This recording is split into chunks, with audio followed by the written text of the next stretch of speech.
lifeguarding and swimming, I think both of those lifestyles really go hand in hand with each other. But living those lifestyles for the past 4 years, like absolutely, I've taken a lot from that, which has for sure like transferred into the Marine Corps world.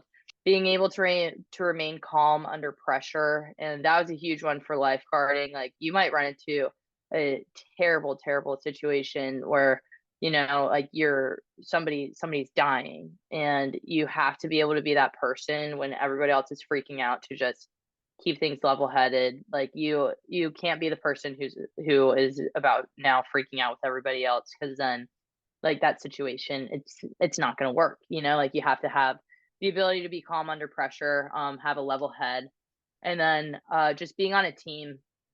That's another huge one that's transferred to the Marines, with a huge emphasis on being able to collaborate with others, having a trust in between you and the person to the left and to the right, knowing that like you have each other's backs no matter what, and then just being able to cooperate with others too.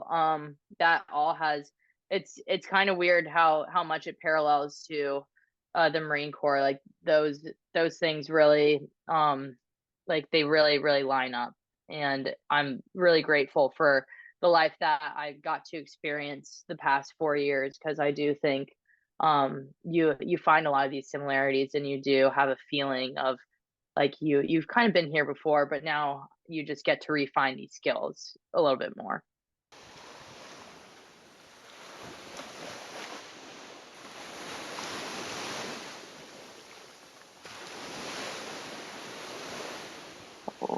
You got me? Got you, Tink. Woo! Let's go. How's it going? So good to see you. So good to see you. How are Epic. you? I'm doing well. How are you? Doing really good, really good. It's great to see Wilmington face again. For sure, 100%. Let's get right into it, and then we'll catch up on the program. Sound All good? right. Sounds Yeah. good. Yeah. Ready? Welcome to Speaking from Water, episode 47. I'm your host, Sean Rutke. And guys, today we have a straight legend, a weapon, a person I'm very honored to call a teammate and a friend. She is a champion swimmer on the collegiate level. She is a champion lifeguard on the national level, and she is currently serving our country in the United States Marines. Andrea, Tink, Niebel, thank you so much for joining us. Raquel, it is an absolute privilege and honor to be here. Great to hear from you, and I'm really excited to get this going for sure.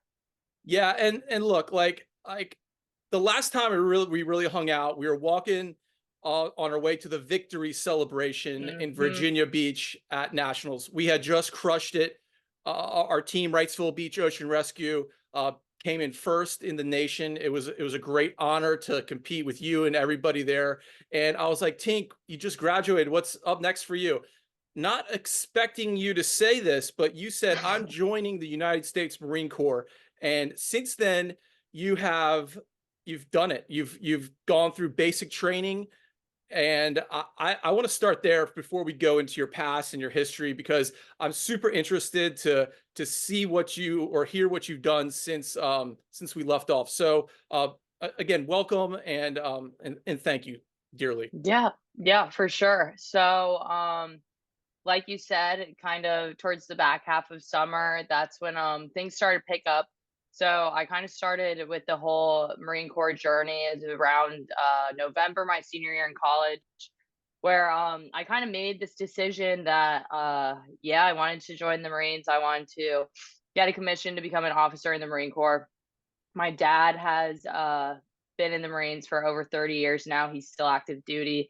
So I've had the privilege to grow up in a Marine Corps family, kind of experiencing what it is to be like in the Marines, except on the other side, not actually being a Marine, but seeing how this branch of the military kind of shapes families and also shapes individuals who serve in the Marine Corps. And seeing so many people growing up, you kind of learn like these people are squared away. They have their stuff together, and it also provides you with so many awesome opportunities.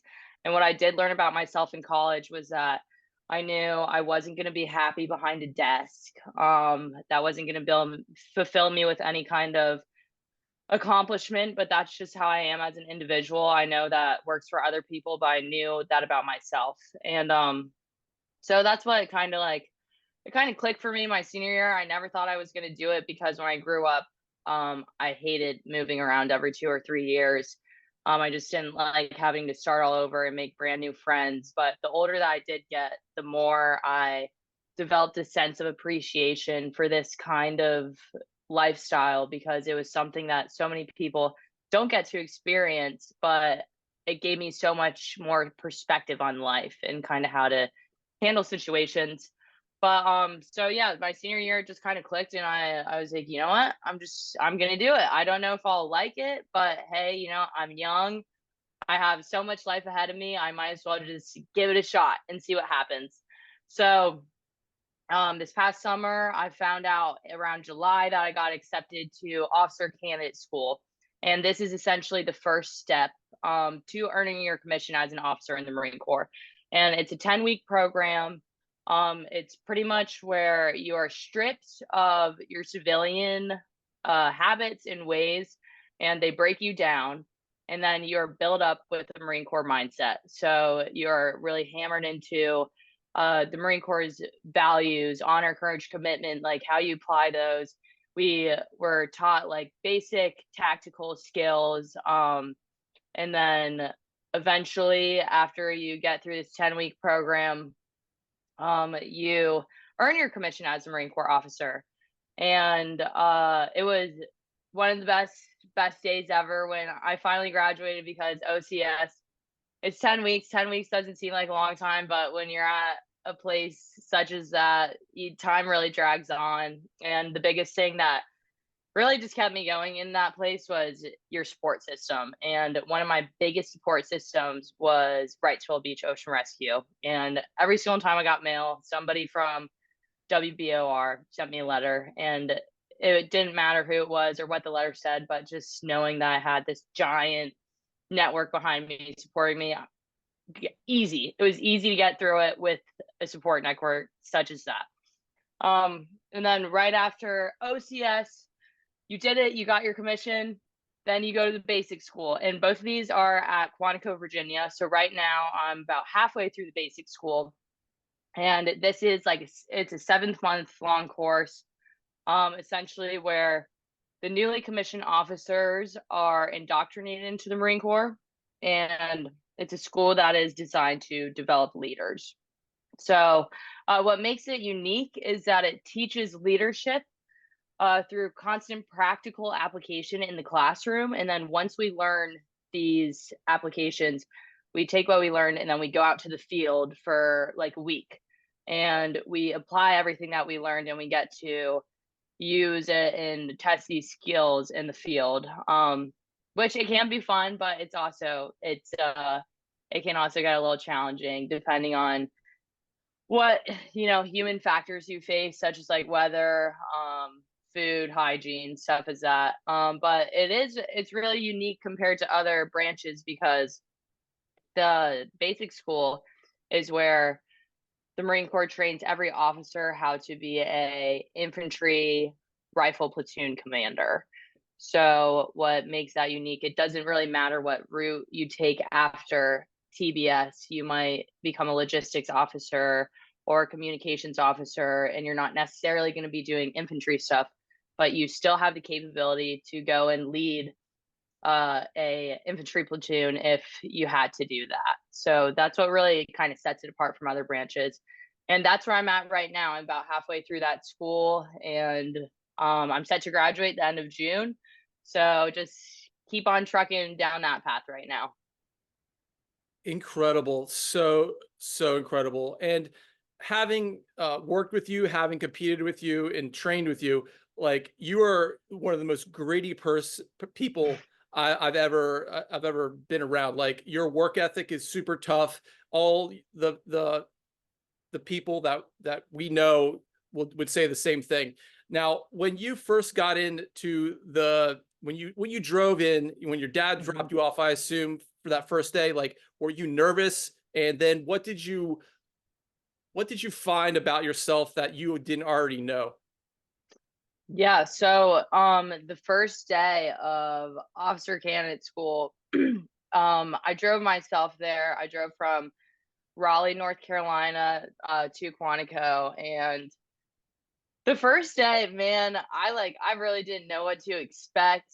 I knew it was gonna be like a super, super challenging thing, but what I've learned about myself was that I really loved a challenge and I loved getting to like the end of the challenge and just having that feeling of accomplishment. So that was something that I knew going into it that could also like keep me kind of going throughout this whole thing. But pulling it, so they have you you drive over these train tracks and everybody there calls it like you cross the train tracks, and once you're over, like you're not getting back out unless like you get dropped from the program or you graduate.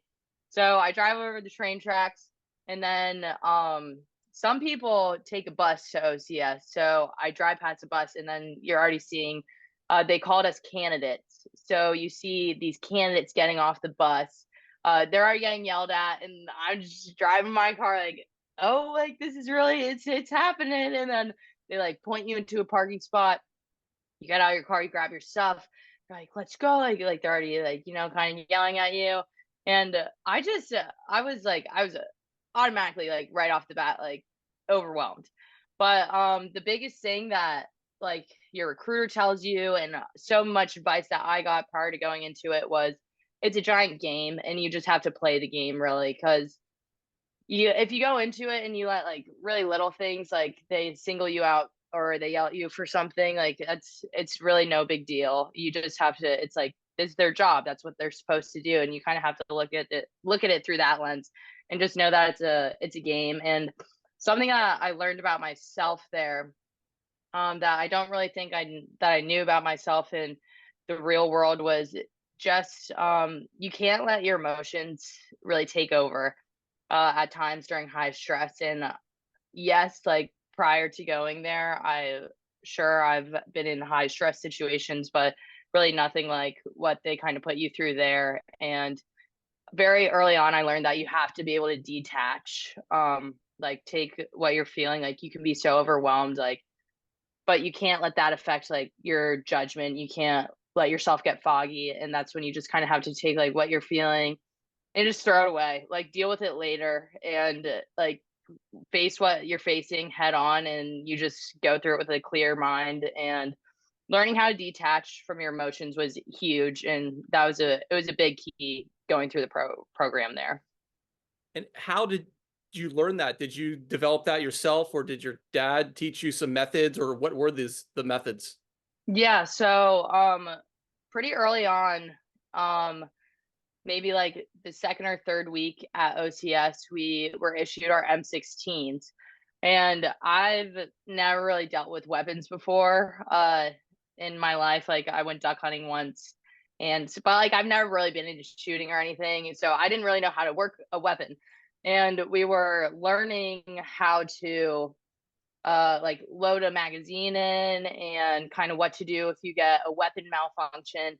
And it was like I was asking a question, which I learned really quick, like this isn't really a place to ask questions in the beginning of it, at least. Like you just do what you're told.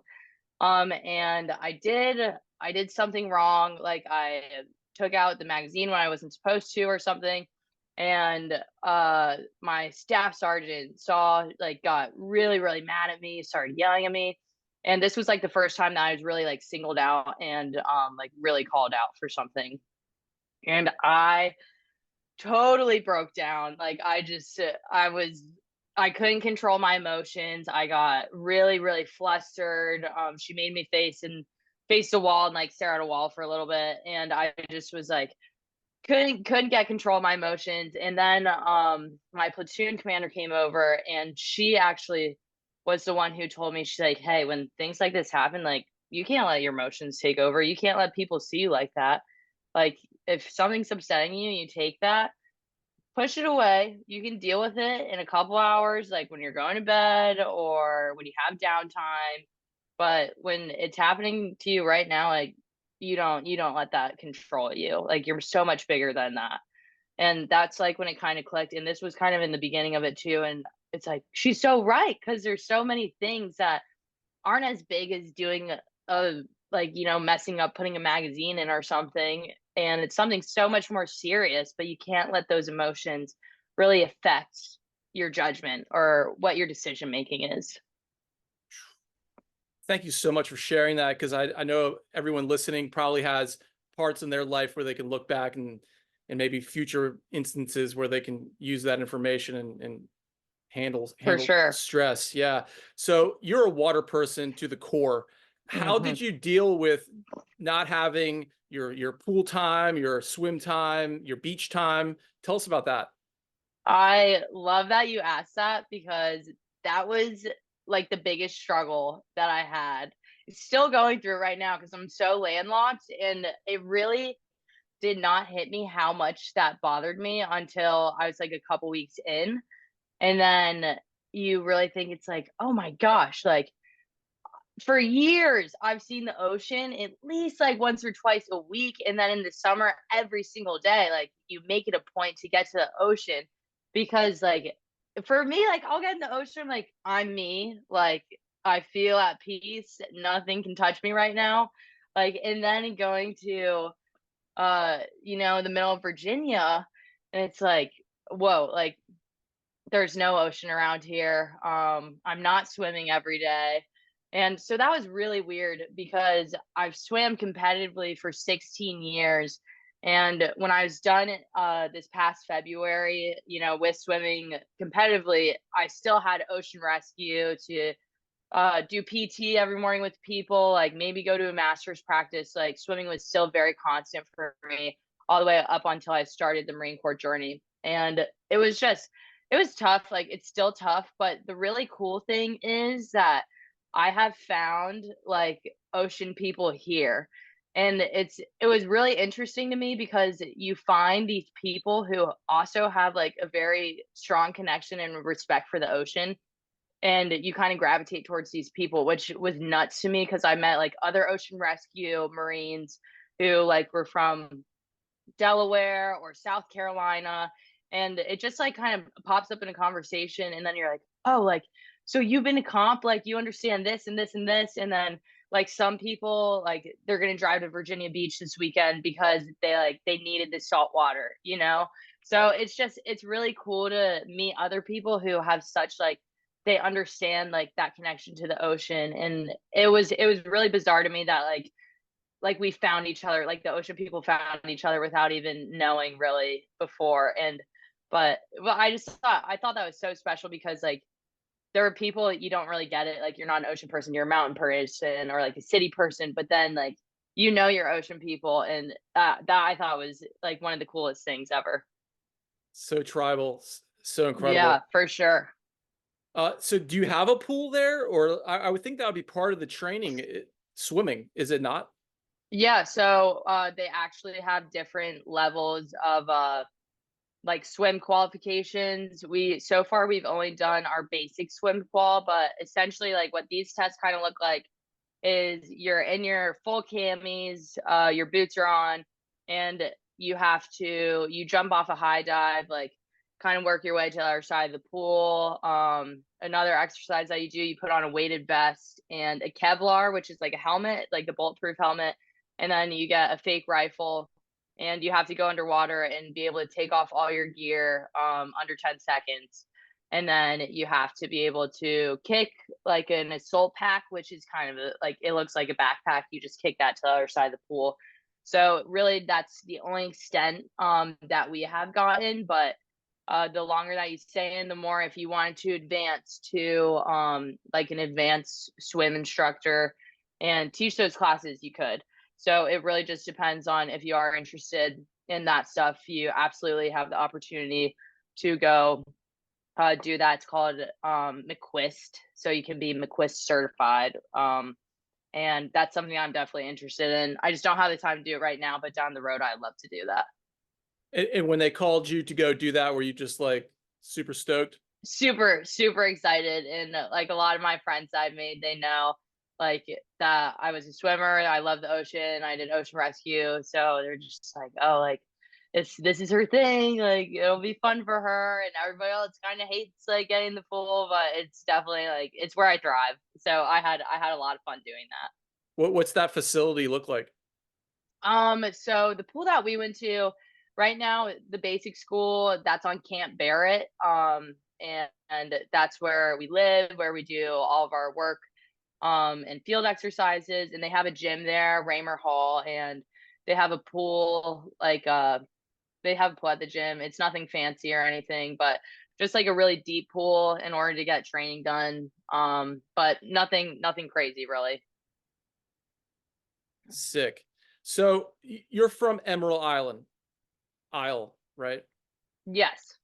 Tell us about your early days down there at the beach, growing up at the water. Mhm. Who were the people who really influenced you to be a water person, and what did that trajectory look like to becoming the competitive swimmer you became? Yeah, so living in Emerald Isle, I was only in North Carolina for my 4 years of high school. And prior to that, we moved all over the place. So the best thing about the Marine Corps is it's an amphibious force, so pretty much you are guaranteed to go to Marine Corps base that's by some kind of coast. And growing up, we were in North Carolina for a little bit, went to Virginia for a little bit, and then we went to Hawaii for 2 years. We were in San Diego for 3 years, Rhode Island 2 years, and then back to North Carolina. So, really just growing up at all these places, like right by the ocean, whether it's the Pacific or Atlantic Ocean, it was always there. And my family, we were such like a big ocean and water family that that was something that we prioritized wherever we moved. And whether it was swimming, my dad is super into deep sea fishing, so we'd always make a point to go fishing wherever we were. And just being by the ocean, definitely. I remember there in second, third grade, so I was still pretty young, but I still remember getting to go like cliff jumping and you go snorkeling, like the most beautiful thing. And then in California, I was there for my middle school years, and those years I did the junior lifeguarding program with Camp Pendleton. And that program, I did 3 summers, and it was a 5 week long program. So it kind of just took up your whole summer there. And that that program for sure like shifted kind of my whole mindset on the ocean. I was doing club swimming then too, so like I'd go from morning practice and then straight to junior lifeguarding, and I just remember like it was really cool to be able to get into the ocean and then swim out to a buoy and you look back and you just see like the shoreline and it looks so far away. I still remember that, and like when I was like 10 or something, and like thought it was just the coolest thing. And then we also got to do a lifeguard comp during that time too. So I was kind of like introduced to that world like so early on, no idea that like I make a full circle and go back to it. But just really developing a respect for the ocean during that time, like how much it kind of gives to you. And it's just like it's a very humbling experience. Going going into something that like it could take everything away, but you have to just really respect it. And then like still forming a really good relationship with the sport of swimming as we would move everywhere, because we wouldn't be anywhere for longer than 3 years. And moving that often, like I did find I had very few constant things in life. And one of the really constant things I could always depend on, of course, was my family. But the other one was really just swimming. It was like whenever I moved, I knew that I'd have my family and I knew I would find a new club team to be a part of and I'd have a sport. And so just having swimming to fall back on wherever I was, because I know that you swim all the time too. And, I'm sure once you get into the pool and you swim for like an hour, it's kind of nice because yeah, you're staring at a black line, but like you're in your own head and you get to think about like anything that you want. And it really is a time for you to reflect on, like maybe what you've done, what you want to do, like how your day was. And you can't, like, you don't really get that with any other sport. And it was just like, it was something that I fell in love with over the years. And being able to swim on a club team, swim in the ocean, and then that's kind of where I met like my people too. Wherever I went was it was the swimmers, and so that kind of was what really solidified like my love for the sport. It was something that's always been there for me. And then same thing with the ocean. Like everywhere I go, like I can go to the ocean. It's like okay, like I'm home. Here's the ocean. Yeah, but that's really what kind of drove my love for that stuff. Epic. And Mhm. you have a brother, right? So I have 2 Two brother-in-laws brothers. and yeah, and I have 2 older sisters. Okay. So there's 3 girls total and then both 2 brother-in-laws. And were they swimmers also? So my oldest brother-in-law, um he was not a swimmer, but Oh, he excuse me. went I to guess I'm sorry to interrupt. I'm thinking more along lines of your sisters growing up with you. Were they influential in your swimming? Oh, yeah, yeah, for sure. So my 2 older sisters, they did club swimming too, but the older they got, the more that they kind of decided they weren't that interested in really taking it to the next level. When we lived in California, they were both in high school and they chose to do the water polo route, which a lot of people said in California, like the club swimmers would say once you like move to the water polo side of things, like you join the dark side because like water polo is gonna mess up your stroke and all that stuff. But so they really liked water polo. And then by the time they both went off to college, neither of them pursued a sport in college, but we always like growing up, my mom would always bring us to swim practice together and it was definitely it was a fun time when we all did it together, but they didn't want to continue it that much farther past high school. Well, it sounds like you were super motivated intrinsically yourself from an early age. It wasn't like Mhm. your parents were pushing it on you. They were supportive Yeah. of you, and I'm Hmm. sure, but like you really found this love.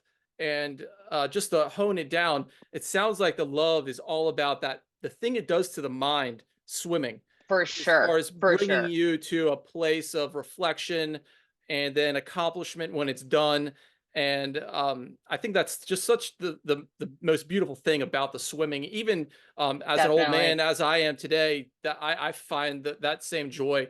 And for a young person to discover that, I think is beautiful. I have young children myself, and I'm just Hmm. like hoping they can figure this out because a lot of kids they don't in this time of technology they don't get the boredom factor and how valuable Hmm. that is and how much solace you can find in that. But back to all these locations. So was the Camp Pendleton? That's in San Diego, am I right? Yeah, it is. Yeah. So San Diego has like there in Maryland are some of the biggest swimming hubs in the country and in the Yeah. world. So you Yeah. really got like ground zero at a perfect age for really high level swimming. What did you see there when you first started competing that really like honed you into the love of competition and what was it that you loved so much about those early years competing? Yeah, so kind of like you just said earlier, was I was able to discover this love for the sport without like my parents really forcing that on me. And that's something that I really really appreciated and I didn't really see it till I got to like my end years of college was that my parents, they're my biggest supporters. And throughout all my years of swimming, they never ever put any pressure on me to be, like the one who's breaking all the records, the best athlete in the pool, like making me go to all the practices and then training by myself. Like the only thing that they cared about was that I was having fun and that I loved what I was doing, which I think is really, really special because that was something that like if you put all that pressure on someone to be the best and they're not, living up to the standards that you want, that's gonna totally, totally just cause them to burn out, I think, because if you really put that much pressure on yourself, if you don't love what you're doing, is it really worth it? Because then it's like it's kind of just building up and maybe degrading like what like the actual sport is. And so that was like the biggest thing for me was just having fun with it. And then going back to those really early years, like a great example that I have of this is one of the like the first swim meets, one of the first swim meets I did in Hawaii. I still remember it. It was at the University of Hawaii, like giant outdoor pool, beautiful. It was even like I still remember like I think I was doing the 100 IM and I had to write down the order of like the order of strokes that the event did. So like I had like butterfly, backstroke, breaststroke, freestyle written down just in case I forgot. And so I go do the event. I'm in like second grade and something happens, I get disqualified. And it was the first time that I ever got disqualified. And like I started crying. I was really upset. Like I didn't like what happened. And I told my mom, I was like he told me like I'm DQ'd. Like what is like DQ'd? And she's like, oh, that means we're going to Dairy Queen. Like she's like, you're so lucky. Like we're going to Dairy Queen. I was like, oh, okay. Like and like that's just like it was a great example of it's like, oh no, like you got DQ'd, you're gonna go like back to practice. Like it's so bad, I can't believe you. No, it's like we're gonna go get ice cream now. So like that was swimming's just always been fun, and I think that's a great example of kind of like the parenting style that I got behind this sport was just like it's like no pressure, you did good, like we're really proud of you, like that's awesome, your hard work has paid off. Or it's like you didn't do good, no big deal, like that's more of an incentive to work harder and get it better next time. So such a great story. So you Yeah. lived in Hawaii also. We did, yeah. We lived there when I was in second and third grade. Yeah, so And then, not like that early or not that recent, but I still remember little parts of it. and then you hit California. Yep, we hit California right after that, and then directly after California, we were in Rhode Island. And then right after Rhode Island, we were there for 2 years. That's when we moved to North Carolina. I was there for all of high school, and then got to go to Wilmington for college. Fell in love with North Carolina. Yeah. So you swam also in Rhode Island. Yep, yeah. Swam everywhere that we moved. Yeah. Yeah, And then that was a fun stuff. so for those listening, Emerald Island doesn't have I don't know an aquatic center, do they? Like where were you So, swimming in the winter in when you got, into your high school career? Because that's such a big yeah, time for a swimmer. for sure. So, living at Emerald Isle, I was on the club team called East Carolina Aquatics, and we were in Cape Carteret, and this was one of their sites. So oftentimes a lot of club teams, they have different sites in different locations. So that way, like if we did have a home meet, like everyone would meet at ECU, like that's where like the main site was in Greenville.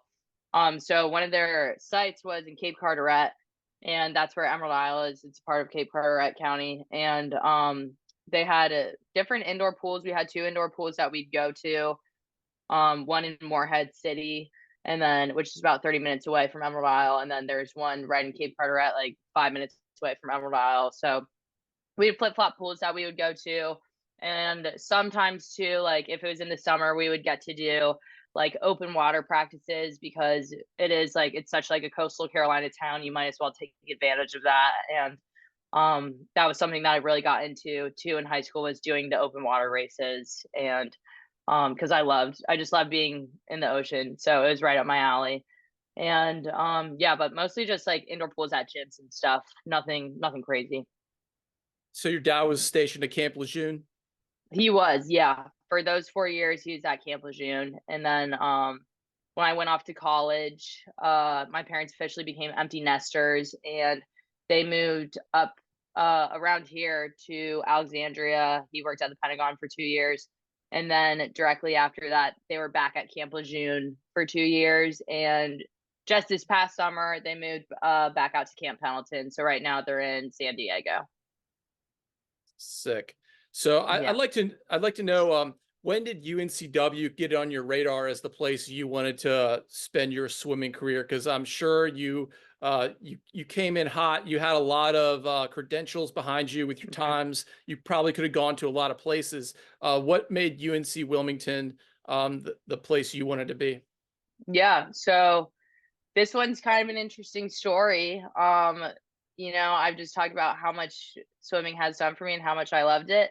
But there was an off year that I had, which was my senior year in high school. And I kind of fell out of love with the sport and I kind of took a step back. I went to like 1 to 2 practices a week. And I decided like, no, like not going to swim in college. Like I've already done it for, 11, 12 years. I wanted to like do the college experience where you go like just be a college kid. And so I got into UNCW and I applied to the school because it was a North Carolina school and it was by the beach. Like I did not think I was going to go there.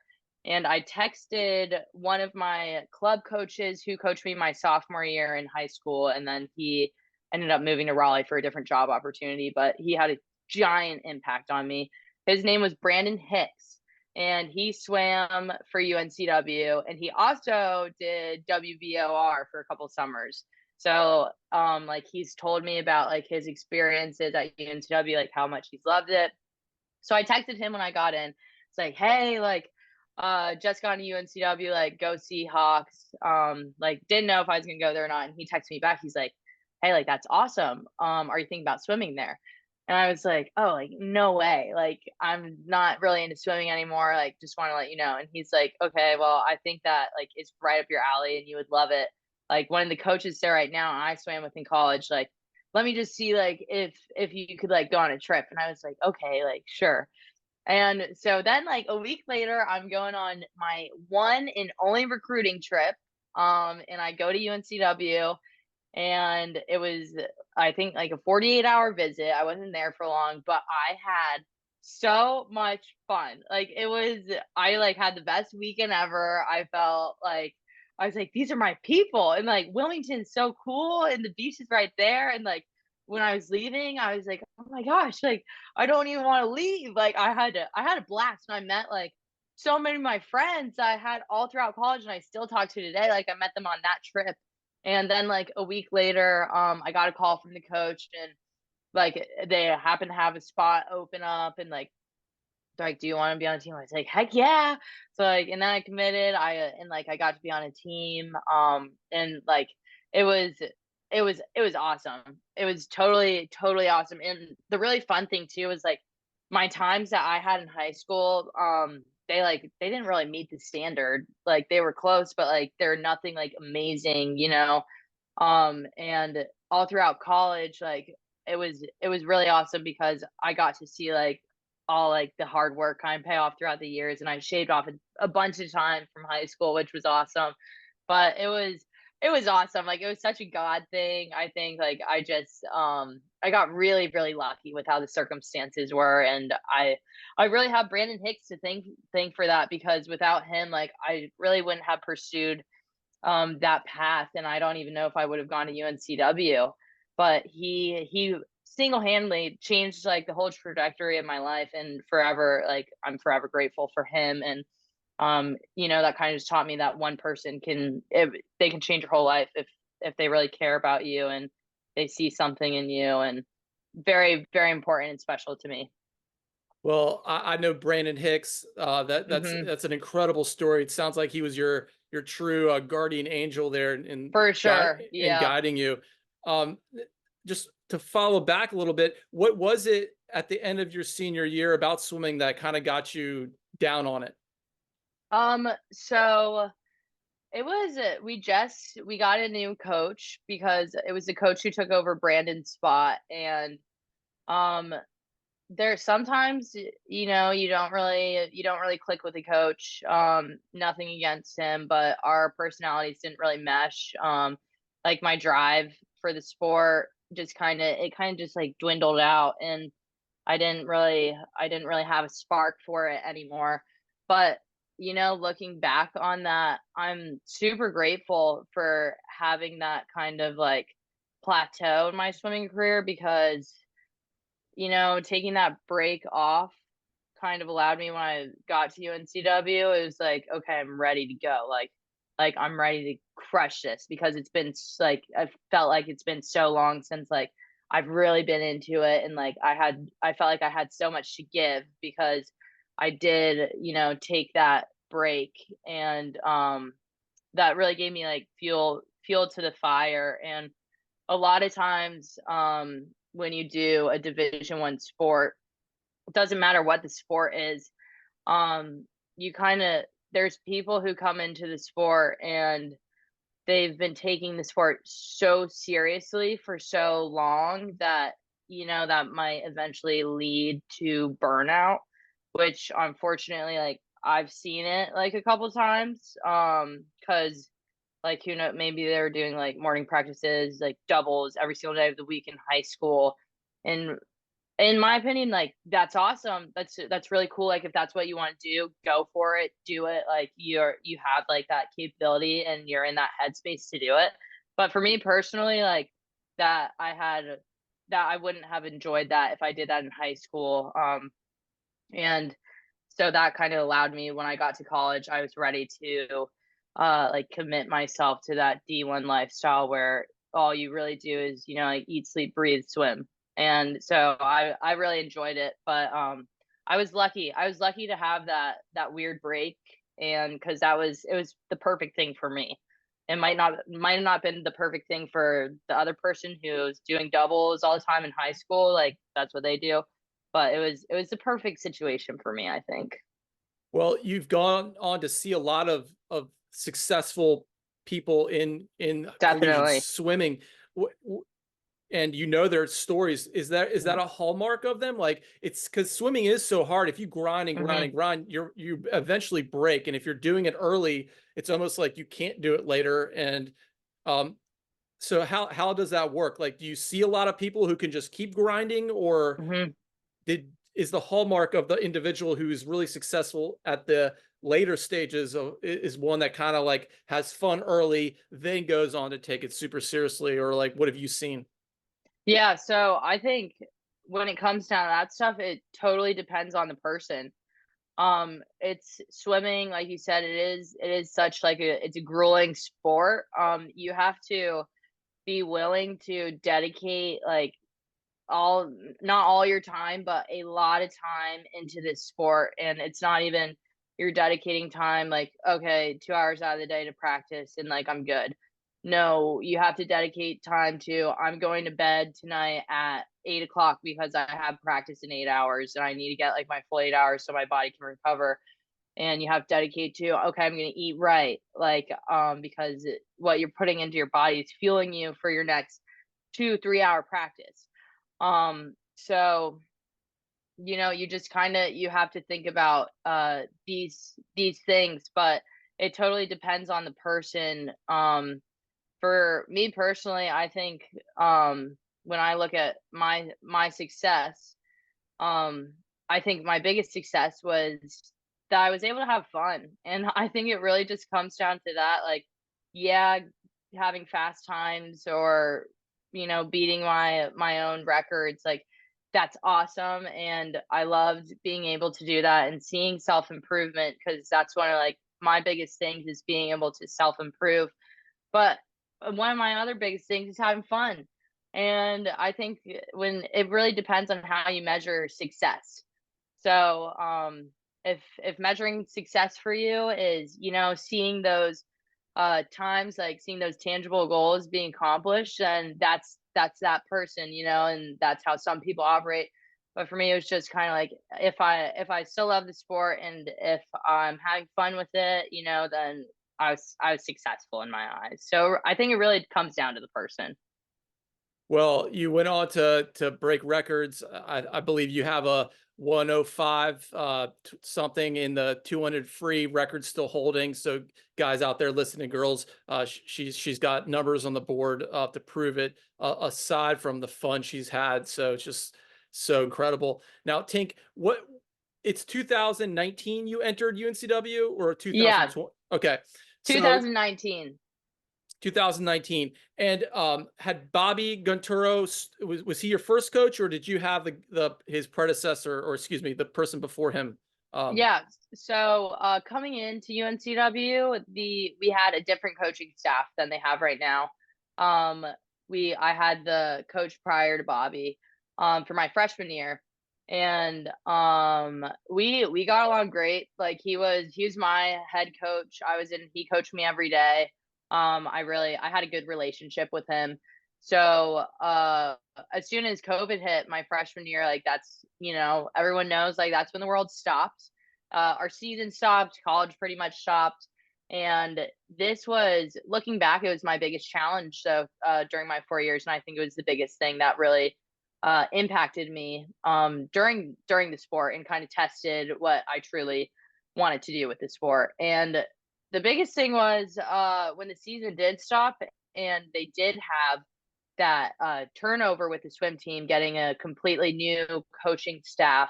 And this is when Bobby did come in, and the whole entire culture of the team kind of was just like flipped upside down. And it was a completely new team. It was hard for me because a lot of my best friends on the team, they decide to go separate ways with the team, like not really into swimming anymore. So that's kind of like when I was not like, I was kind of struggling with, because it's hard when you have all your best friends leave, and then on top of that, your season isn't really secured. We're getting breaks every 2 or 3 weeks when we were allowed to swim again because of COVID. But looking back on it, all these changes, they were for the better, and you might not be able to see that when things are happening, and that kind of applies to life too. Like you might not realize when you are going through big changes, they may suck at the time, but then you look back on it, and it's makes you grow, because change is inevitable, but growth is optional, and it's how you view that stuff. And during that time when Bobby did come in, totally creating the new era, the new dynasty of the swim team. And the more I bought into that, the more I became really invested in the team, and the more I wanted to be a part of like building this program to be like the best that they could be. So I just like completely bought into it. My love for the sport like was just growing bigger and bigger and bigger. And Bobby, he was an awesome coach. I had the incredible opportunity to be coached by him for 3 years. And what I loved so much about him was his coaching style. And he took so much time with me to develop me as an athlete. And yes, he cared about like the results that I was putting on the board. Like that's a huge part of it, but I knew he cared more about me, like my well-being, and he cared about not just developing me as an athlete, but also developing me as a young adult. Like he cared about stuff that wasn't swimming. So I think that was a huge piece, because if you have a good relationship with your coach, like you want to do good for them, you want to do good for the team. So it may have been like not a good time when the whole COVID thing and coaching staff turned over, but looking back, it's like that huge change was what slingshotted UNCW swim and dive forward onto this awesome path. And you can see that in the results that the team has put out. The men's swim team, the past 3 years, they've gotten CAA champions, which hasn't happened so many years before that started back in 2022. And then the women's team, past 2 years, have gotten the CAA championship, which is absolutely awesome. I believe last year, when the women and men's team won, that was like the first time in 16-17 years, I think, since that's ever happened. So just being able to be a part of that was really special. So Bobby Gunturo, a former guest on this program, those listening can turn back and check him out. He's from Indonesia, comes to UNCW, and was a swimmer himself in very recent times. you know, 10 years ago, he was there swimming just like you. So he Yeah. had this very recent knowledge of what it was like to be coached and what it took to coach, as he had just come from state coming into COVID. And I Hmm. was actually DMing with him last night in preparation for this episode, and I asked him Oh. to say something. So this is a quote from Bobby. Tink is one of the best team captains I've ever had. Her laid back personality and intense work ethic was a perfect, uh, uh, sorry, I have a visitor. Oh, you're good. 1 second, sir. Her laid back personality and intense work ethic was the perfect compilation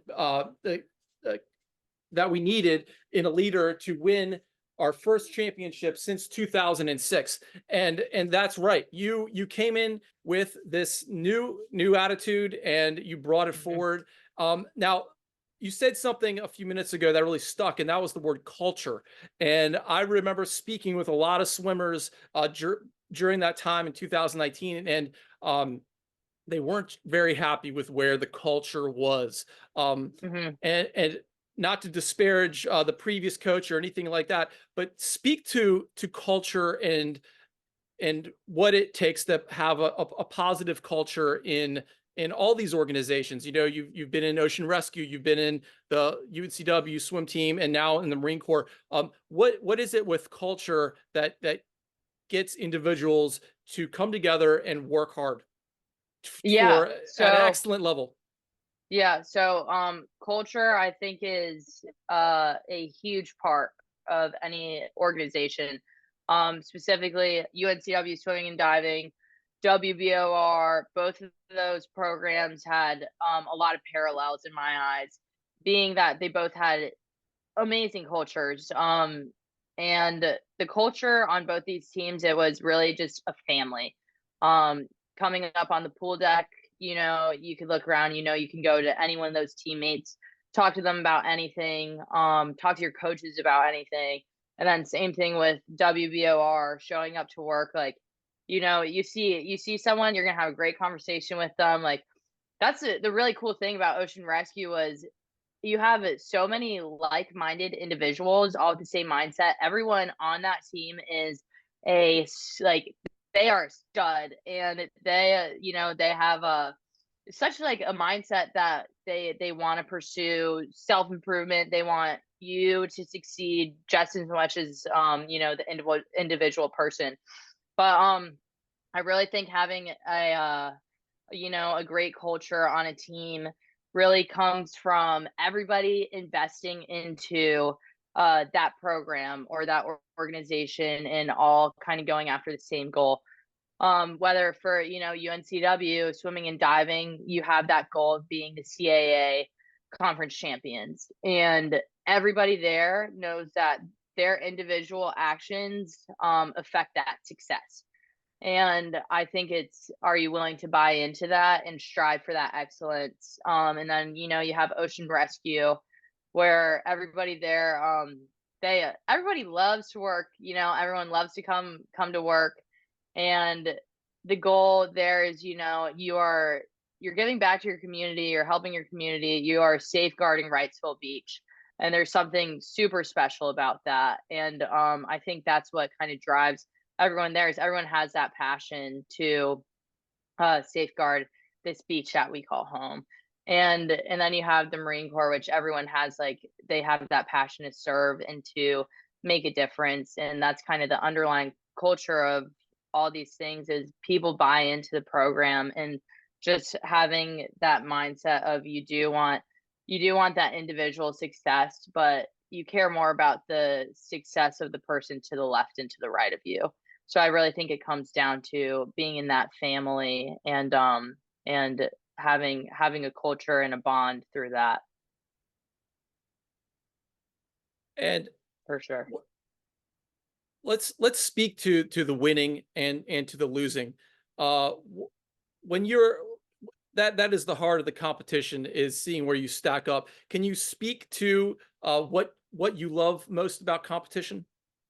Yeah, yeah, for sure. So, um Competition, something that has always driven me, but more so the biggest thing about competition that I really enjoy is getting to do that, or seeking self improvement, really.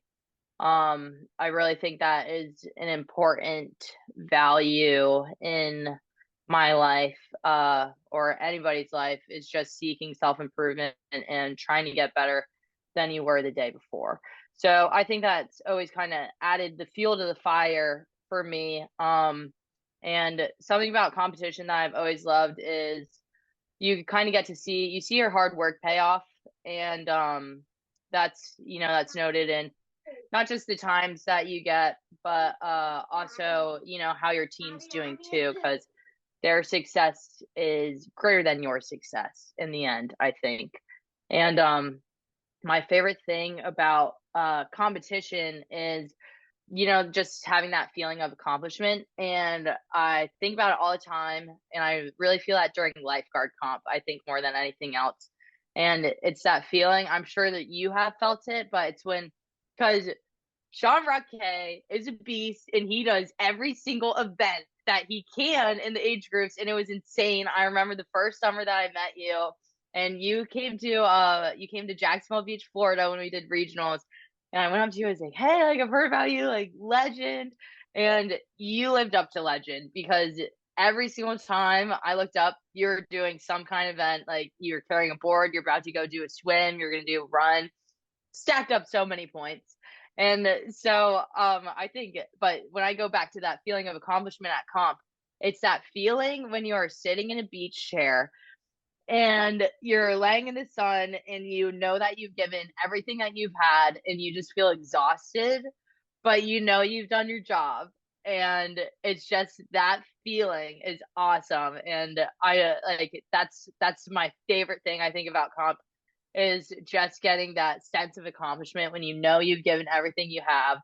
And and then once you have that feeling, it only lasts for so long, and then that gives you that like flip in your mind, like, okay, I want to get this feeling again, you gotta work even harder. So for sure, that's my favorite thing about competition. Well, Tink, you're very sweet to say such words, and you are spot on, 100% right.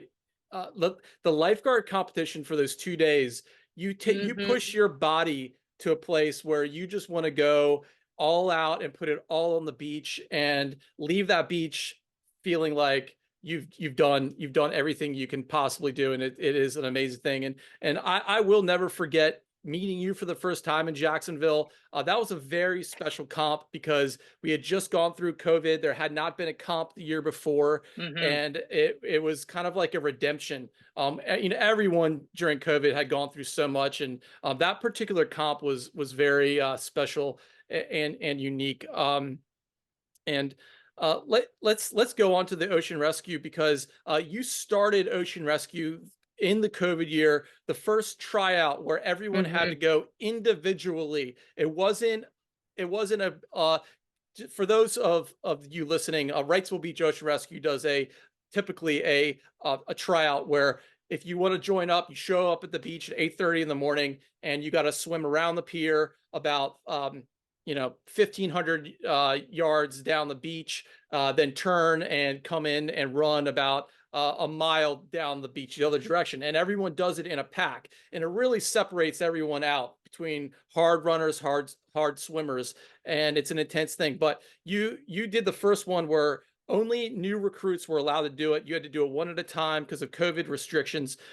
First, how did you find out about the ocean rescue to come in to do it? And then what was that first tryout like for you? Yeah, so actually I came the summer after the COVID tryout.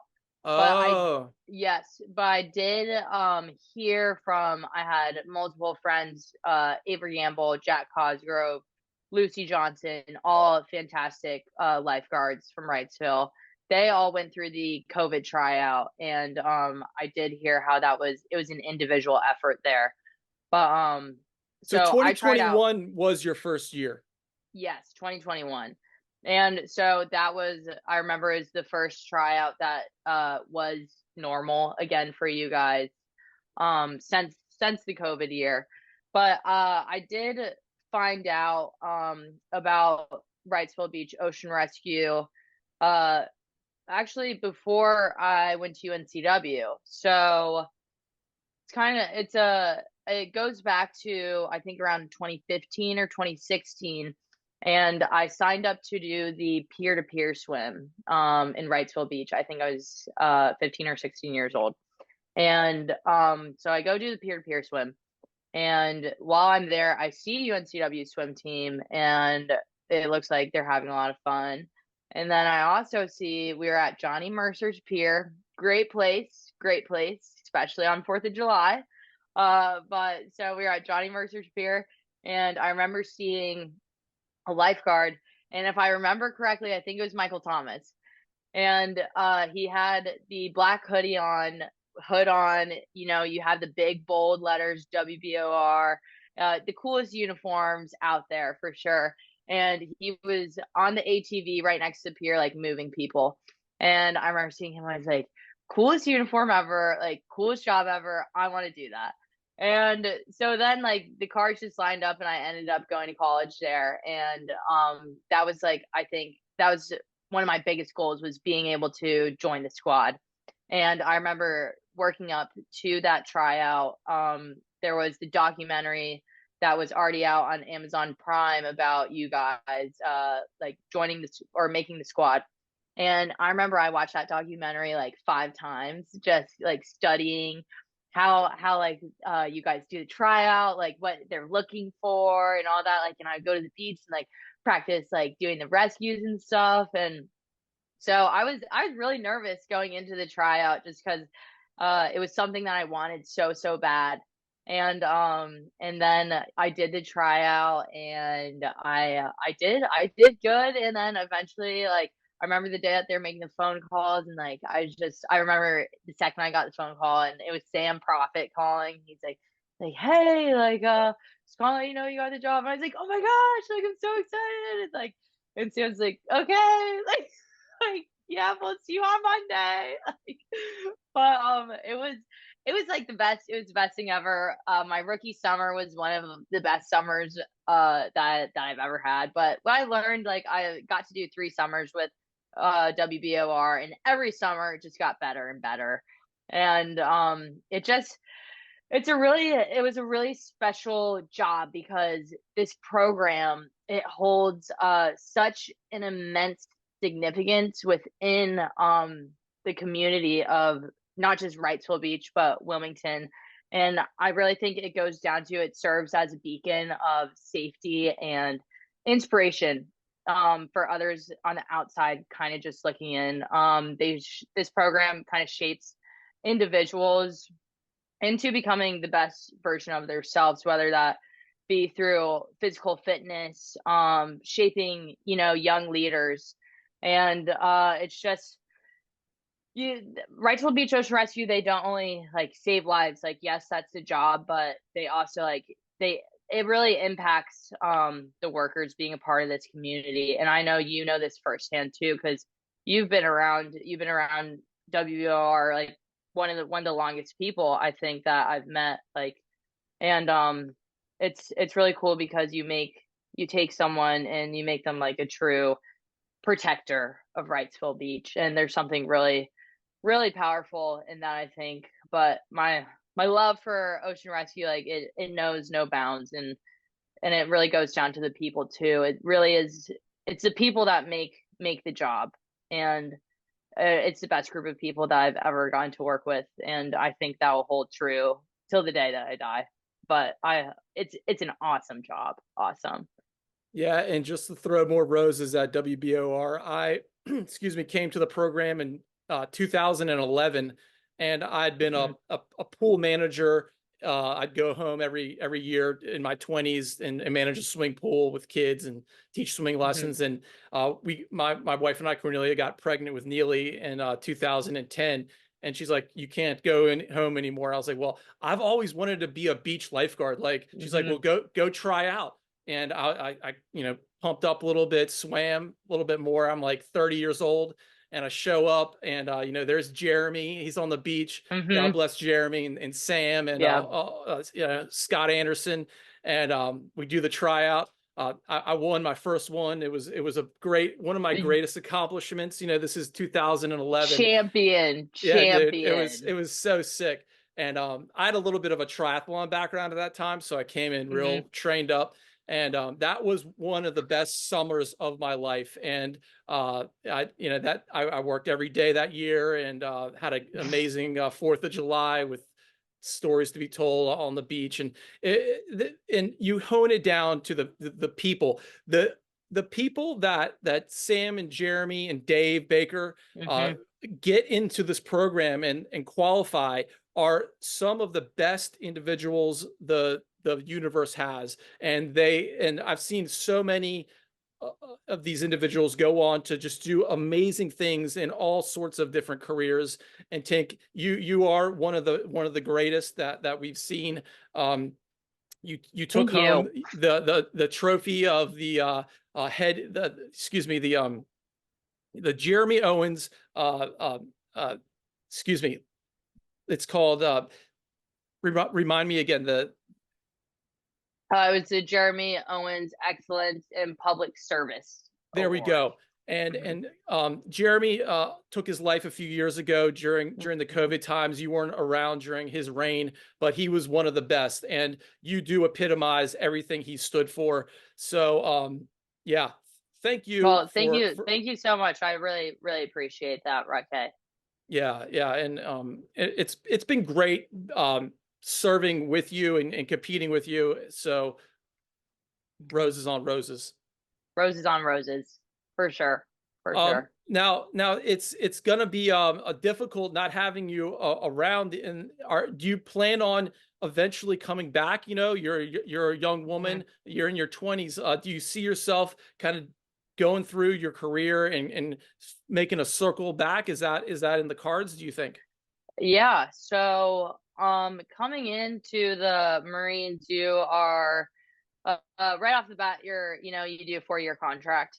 And going into it, I wasn't sure if I wanted to do 4 years or 20 years, and I'm still not really sure. But that's kind of the beauty in it is you get to make that decision on your own. So I'm still kind of testing the waters to see what I want to do. But I do know 100% I'll be back at Wrightsville Beach Ocean Rescue one day. It is the coolest thing about that job is um the people there. Like, you have so many people who they have been in my position. They've done a couple summers, they've left, they've started some kind of new career, and then have come back. I think a great example and an inspiration of that to me is Sydney Hay. She did, her couple summers at WBOR and then went off to become a pilot, which is amazing. And then I met her my first summer, and she'd come back. She still does Wrightsville Beach comp. She's an absolute beast, and but huge inspiration to me, and kind of gave me drove me down the path that I did. She was one of the many individuals who influenced and inspired me that it's okay to leave, and that if you really want to, you can absolutely come back, and they're gonna have a spot for you, and you can go do comp again. And that was something that drove me to do this decision. And I remember saying goodbye to everybody this past summer. We were all at Lighthouse, or not Lighthouse, but we were at Sundays for, I'm pretty sure it's like Monday margaritas. And I remember leaving and saying goodbye to everybody. But it wasn't like I was like, crying or like dying, because it was more like, all right, like I'll be back, and I think there's something special in that, because I know that I'll be back, and it won't be this summer, it won't be next summer, but I'll be back. And that's 100% my biggest dream and my biggest goal is to be able to come back one day and end up in Wilmington, because that place for sure has my heart, and it's where I feel like a pull to. So for sure. Epic. And yes, Sydney, corn previously, Hay. She was a rookie the same year I was a rookie, along with Kyle Hay. They didn't know each other, but you know the rest is history. They're both married now. That's the Hmm. power of the ocean rescue. And now, is there a chance that you could just make a cameo appearance at regionals or nationals this year, or are you tied up? So, I graduate the basic school June 28th, and I know regionals is usually like 2 weeks into July, and I don't find out where I'm going next until May. And that's when I find out like where I'll be moving and what specialty I'll be picking up within the Marine Corps. So if somehow my schedule lines up and like I have like if that weekend like I'm not really tied to anything, I'd love to go out to regionals or but it really the fun thing about Marine Corps is it keeps you on your toes and you are tied down to what they want you to do. So it's something that I wouldn't know until like a couple weeks out, but that would be pretty awesome if that lined up. I would love to come see you guys out there for sure. Will you be doing comp this year, Rod K? Uh, Tink, I'm so focused on all this year, more so than I ever have been in my life. Like I'm swimming Awesome. hard, I'm running, I'm coming to tryouts with the best version of myself I can. Let's go. And so Okay. yes, to answer your question, I'm also training Rob Brown for the Molokai to Oh, Oahu race. So he finds out if he gets into that April 1st, and wow. I'm gonna assist him if he gets in. Like he needs someone to jump off the boat during the thing multiple times to give him nutrition. Wow. So we're working together. We're building each other up, and Hmm. that's happening there. So yeah, regionals is high on the list there. Then Hmm. the Molokai would be in the middle, then nationals, and that's kind of like Wow. the schedule of events. Yeah, Okay. Wow. Well, that is incredible. That's awesome. I know you guys will absolutely crush it. Definitely give Rob Brown my best. I will. I'll That do that. that's amazing. You guys will crush it for sure. Yeah, yeah. And like before I let you go, I kind of want to there's some particular questions about your day to day that I'm really interested in, like what time are you waking up? Hmm. What are you eating? Like what's your nutrition schedule like? Okay. And like what do you do in your downtime? Like what is Tink looking at? Like is she meditating or watching Yeah. Netflix? Like what's going on when you have free time? Okay, yeah. So, typical day to day here, it really, I mean, it changes every day, which, kind of like that, you're never really doing the same thing. It depends on what phase of the POI, and that's what, we call this whole thing a POI, which is a period of instruction. So, it's broken up into 4 phases. Right now, we just completed phase 2, which was squad tactics, and we have now entered platoon size tactics. So we just entered that phase, and right now we are in our classroom kind of chunk of that. And once we're done in the classroom, this upcoming week actually we'll be doing practical applications. And then once we finish with that, we'll be moving out to the field where we'll be doing an offense, defense, field exercise. We'll be out in the field for 2 weeks, and it's kind of like half the company will be on offense, the other half will be on defense, and we're kind of just like attacking each other to see, like test what we've learned. So I mean, as of right now, this past week we've done a lot. We had 4 graded events. We got to go to a range and fire like an automatic grenade launcher. We got to do the 50 cal, heavy machine guns. So it depends on what week it is, but you usually waking up probably around like 4 or 5. It also the thing about TBS is like your physical fitness. It's kind of up to you. So you might not have a lot of time, but you have to figure out when you're going to fit that in. And so usually I'll be waking up as early as I can to like fit in a quick lift or a run because you have to stay on top of that kind of stuff. And then as far as nutrition goes, it is tough to stick to like a really good clean diet. because you're living in the barracks and you don't have a kitchen, you have a microwave. But so you kind of have to get creative with what you're eating throughout the week. And I'm very fortunate because my oldest sister and her husband, they're in Alexandria right now, which is about an hour away from Quantico. So I'll come here on the weekends and I'll get to meal prep and stuff like that. So I do that because good nutrition, definitely key to success. That 100% impacts how you're feeling throughout the day, throughout the week, gives you fuel. And then whenever I do have downtime, really, I use that time to reflect, like, what did I do this week? What could I do better? But more so taking that time to prepare and get ahead, because that's how you stay on track, especially for the basic school here. If you're not staying 1-2 steps ahead, you're going to fall really, really far behind really fast.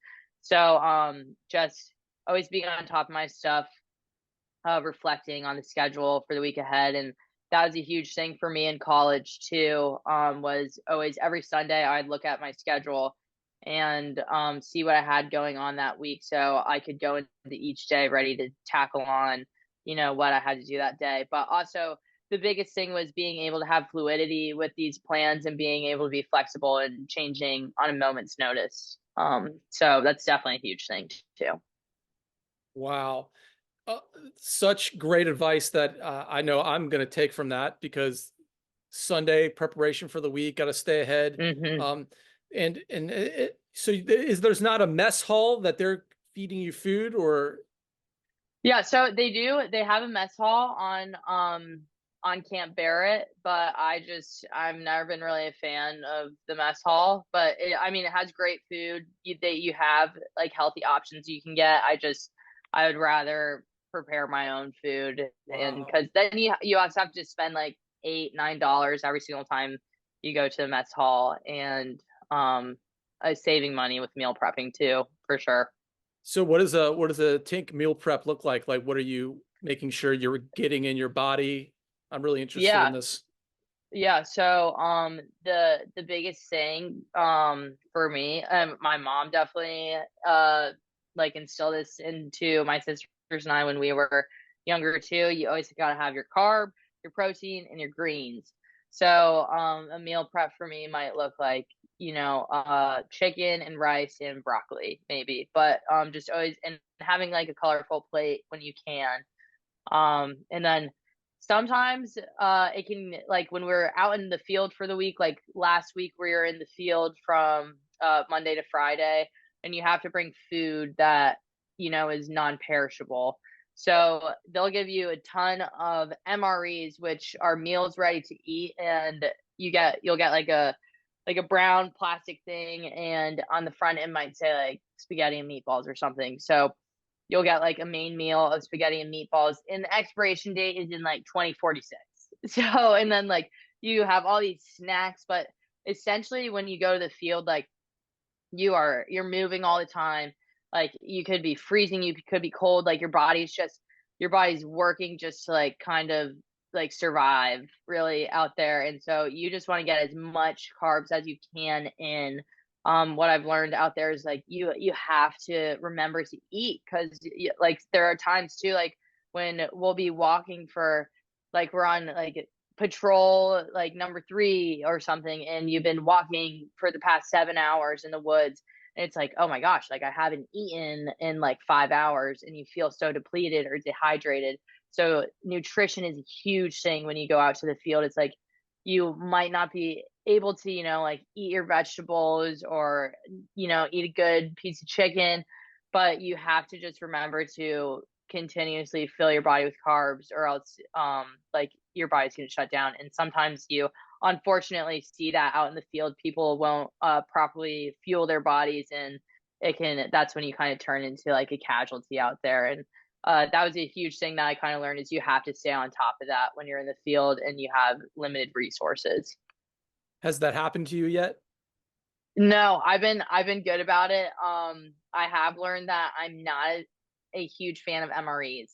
So I try to avoid bringing those, and we've been in the field a lot now, so I have like my food down to like a pretty good science, but some of my favorite foods to bring out into the field is I'll buy like just like a giant pack of tortillas, ton of tuna fish packets, peanut butter. I love dried mango. Like you kind of get like healthy sugars there, I guess. And then like the go-go squeezes. And then I'll also bring like I really like the Airhead candies just for like a morale booster. Like when you're really cold at night or like you just see it, like you hit a wall, it's like, oh, like let me break out my candy, and then like everybody else around you gets really excited. It's crazy what you'll get like really happy about in the field. But it's you definitely got to think of like the morale boosters you can bring out there for your fellow Marines. It sounds like your life has prepared you for this. All the grit from the swimming and the Mm. lifeguarding, the comp is kind of, you're doing a comp every single day almost. Like how hardcore the comp is, like is For it kind of sure, like that? yeah. Yeah, so lifeguarding and swimming, I think both of those lifestyles really go hand in hand with each other. And then, but living those lifestyles for the past 4 years, like absolutely, I've taken a lot from that, which has for sure like transferred into the Marine Corps world. Um, a lot of once you're put into different kinds of billets here at like OCS and TBS, and a billet is where you're put into a leadership role for X amount of time, and you're kind of getting to practice these skills. And so being like on UNCW swim and dive, like getting to be captain, that was one of my favorite things. I loved being able to like watch the underclassmen beneath, like below me, kind of take off and look at their progress. And then I was really lucky too with ocean rescue. Shout out to Sam Prophet and Dave Baker. Awesome leadership to follow right there. And they trusted me enough to put me into a leadership role pretty early on, but that kind of allowed me to build a lot of self-confidence myself because I knew that they believed on me. They believed in me, like regardless of any mess ups that I made in the past. They still had faith in me, which really it meant more to me than anything. And so just having like kind of allowed allowed me to develop my leadership style a little bit, and being in these roles in college kind of they definitely transfer to the military because both those things you have to be able to make quick decisions. You have to have those skills, and that definitely transfers into what we're doing now. And then being able to remain calm under pressure, and that was a huge one for lifeguarding. Like you might run into a terrible situation where like somebody's dying, and you have to be able to be that person when everybody else is freaking out to just keep things level headed. Like you can't be the person who is about now freaking out with everybody else, because then like that situation, it's not going to work. Like you have to have the ability to be calm under pressure, have a level head. And then just being on a team, that's another huge one that's transferred to the Marines, with a huge emphasis on being able to collaborate with others, having a trust in between you and the person to the left and to the right, knowing that like you have each other's backs no matter what. And then just being able to cooperate with others too. That all has, it's kind of weird how much it parallels to the Marine Corps. Like those things really like they really line up, and I'm really grateful for the life that I got to experience the past 4 years, because I do think you find a lot of these similarities, and you do have a feeling of like you've kind of been here before, but now you just get to refine these skills a little bit more. So inspiring. And Tink, thank you so much for your service, for protecting our country and doing what needs to be done for our families. Well, thank you, Raquel. Before I let you go, what is the meaning of life according to Andrea Tink Niebel? Great question. The meaning of life, it could go so many different ways. And when I look back at my life, I think that the biggest thing that you can do is to just have fun. And it sounds really simple, but you just have to have fun with what you do. Because I think if you decide to do something that you are not enjoying and you don't love to do, you don't have any passion behind it, then what's the purpose? What's the point? And the thing about humans is everyone's always looking for a purpose. And that kind of drives you forward. And when it comes to me personally, I think you should find something that you really love and you care about and you're passionate about, because once you find that, you can absolutely, that attitude, it reflects outward. And when that happens, you have the ability to influence others around you. And maybe that attitude might change someone's opinion on something, or maybe you're able to influence someone to unlock the best version of themselves and being able to help people. I think it's really important to just be able to have fun. Don't take life too seriously. And just, sometimes you just have to take a leap. You might not know what will happen, but life is an adventure. Just go do what you want to do and have fun. Love it. Epic. So incredible, Tink. Everyone, Tink, thank you so much really for spending this Sunday, now an hour and a half of your precious time. I guess you're in Alexandria today? Yes, I am. With your family. What's next for you guys? What are you going to be doing this afternoon? So after this, I'm gonna head back to TBS, and like I said earlier, this Sunday is usually the day to get ahead, prepare for the week, see what I have going on, and that's what's on my agenda for sure. Beautiful, beautiful. Well, friends, thank you for joining us. This has been episode 47 of Speaking from Water with Andrea Tink Niebel. It has been an incredible one that I'm going to take so much from in my own personal life, and I hope you out there listening do as well. Don't forget to subscribe, give us a 5-star review on Apple Podcasts and Spotify. If you're listening or watching on YouTube, hit us up with a comment or a like. And with that said, I hope you have an epic Sunday or whatever day of the week or night, morning that you're listening. And with that said, peace. Peace. Brooke, thank you so much. It's been an absolute Tink, that pleasure. was a banger. That was so sick. You crushed it. And I'm just like, I'm in awe. I got chills. Oh my gosh. Well, and I'm praying that I get to see you on the comp field, beach strand this summer. That would be so incredible. Whether it's nationals or regionals, whatever it is. Oh my gosh, I hope so. Yeah, but thank you so much for thinking of me for this. Like, I really am really honored that you asked me to do this. And it just, when I was going through these questions, like, it made me so happy to just think about like this part of my life, because it does bring me so much joy. And it's so great to talk to an ocean rescue amazing person, so it fills my heart up for sure. And you're doing great things. Like, you've been crushing the podcast. Like, thank you. I've really like focused on it. It's been something I've been really working on, because there's so much to it. Like, because this will live in eternity. Like, people will draw from this for as long as there's still internet.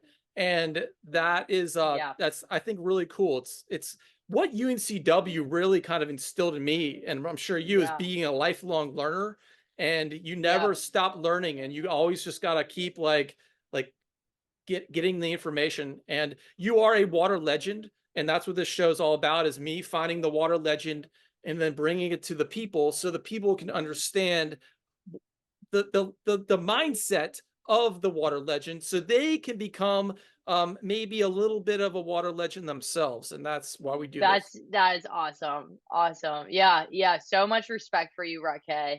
And best of luck. I know that you're gonna crush the training. Can't wait to hear that you got first in the tryout. I expect nothing less. Hey, But at this point, it's all about me just showing up proper, and we'll see where the hey, chips yeah, fall. yeah. I'm That's all that 43, for God's matters. sakes, you know, like I'm just trying to get out there and just be tough, Yeah, tough as yeah. nails, you know, Hey, like well, you. that is awesome. That's awesome. And I'm so excited to hear how you and Rob Brown do. That's awesome. Like Yeah, yeah. incredible, incredible. Yeah, he's really focused, working hard. He's going to the pool every morning at 5:30, and that's huge for old Rob That's Brown, you know? awesome. It Yeah, is. yeah, working on his Yeah. stroke. Like he's not a swimmer, you know, he's a big wave surfer. Yeah. And it's Yeah. really cool to watch. I'm doing sauna at his house every day, and that's been like Oh huge, the my gosh. sauna. Like, Oh do you yeah. do sauna Yeah. ever? Have you ever done that? I I've done more. I'm more on the ice bath trend than the If you sauna can trend. combo those things, that's what's Really? oh, the dopamine Okay. goes through the roof, because like the sauna, Oh. you can get your heart rate up like zone 6 just standing there. Because try it. Like, I don't know if you have Okay. access to Okay. one, but like it's a workout just being in the sauna, and if you can combine it with some weights. Oh yeah. Yeah. Okay, well that's good to know because like I've never really gotten on the sauna train. Yeah, look into it. I've been doing deep research on it, and it's heavy, but Okay. Awesome. I got the Sunday behind me, and Yeah, yeah. Have a great day with your you family too, you and too. yeah, Reke, once again, thank you so much for having me. It was really it's like made my week. So Me I'm too. really I've been looking really forward to fortunate. this. Yeah, and you Yeah, crushed yeah. it. Well, thank you so much. I really appreciate it. Thank you, Tink, and we'll check in with you later, and maybe a session 2 in the summertime to catch up. Yeah, yeah, for sure. For sure. Tell everyone I said hello and best of luck. I know your kids swim, so if they have any swim meets coming up or anything, tell them I said good luck. I know I'll they'll do crush that. it. I'll do Yeah. that. All right. All right. All Peace right. out. Good talking to you. Peace Good talking out. to you, Tank. Later.